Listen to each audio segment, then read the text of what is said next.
Pinagbigyan ko lahat ng ginawa mo dahil sabi mo sa akin, babawi ka. Wala pa pong balita dito kay Moises. Nang nakadetain na si Rafael ay binisita siya ni Eleazar kung saan sinaad niyang para siyang nabunutan ng tinik sa ginawa niya na kahit mahirap sa pamilya nila. Sinabihan naman siya ng tito niya nang akala niya ay tuluyan na siyang nasira ni Jaime pero hindi siya nagkamali na kung anuman yung nararamdaman ni Rafael ay sinasabi niyang ginagawa niya kung anong tama, kaya agad hiniling ni Rafael na bahala na si Eleazar sa pamilya niya pero sinabihan siya ng tito niya na siya pa rin ang mag-aalaga sa pamilya niya dahil gagawa siya ng paraan para makalabas siya agad sa kulungan at magkikita sila sa labas na agad namang nagpasalamat si Rafael.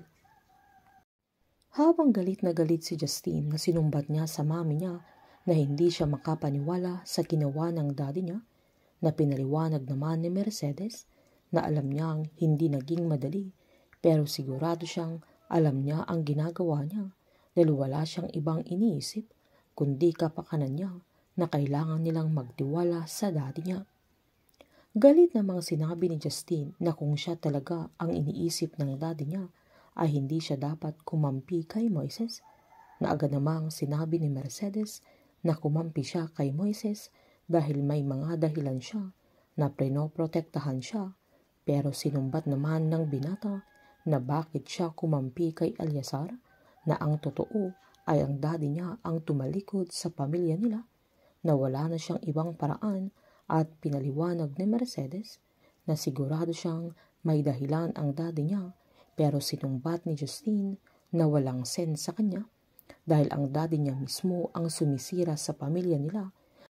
Lalo't nilaglag din niya ang lolo niya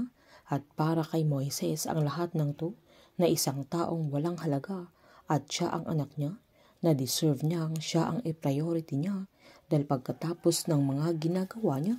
para lang makuha ang pagmamahal ng daddy niya. Pero si Moises na kinasusuklaman niya na siya ang sumisira sa pamilya nila pero siya pa rin ang tinutulungan niya sabay umalis na ito. Habang nanonood naman sila Mang Stone ng balita tungkol sa pagbitiw ni Rafael bilang Pangulo at binabalik na niya ang posisyon kay Eleazar matapos mapawalang sala sa lahat ng mga paratang na akusasyon na binabato sa kanya at hindi na babalik sa pagiging vice-presidente matapos niyang aminin ang mga paratang na korupsyon at katiwalian na kinumpirma ni Rafael ang pahayag ni Eleazar na inosente si Moises laban sa mga paratang sa kanya kung saan humingi pa ito ng tawad sa lahat ng mga nasaktan na damay maging ang mga naagrabyado sa mga katiwalaan nila ni Jaime. Masaya din sila Maxine dahil safe na si Moises at makakasama na nila ang binata kung saan napapaisip si Kelvin kung papatawarin pa siya ni Moises, na agad namang sinabi ni Maki na kilala nila si Moises at naniniwala siya na pinatawad na siya ng kaibigan nila.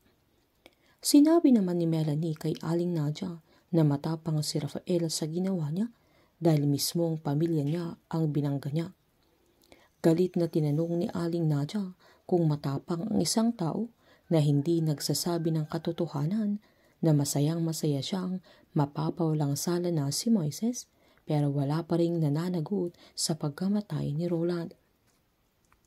Habang pinalaya na ni Mercedes si Diego kapalit ni Moises kung saan makikiusap siya kay Aling Nadia na tanggapin siya ulit at desidido na siyang magbago, pero wala silang kaalam-alam na magkakampi na sila Mercedes at Diego na kaya lang siya umuwi sa bahay nila ay para malaman niya kung nasaan sila Moises.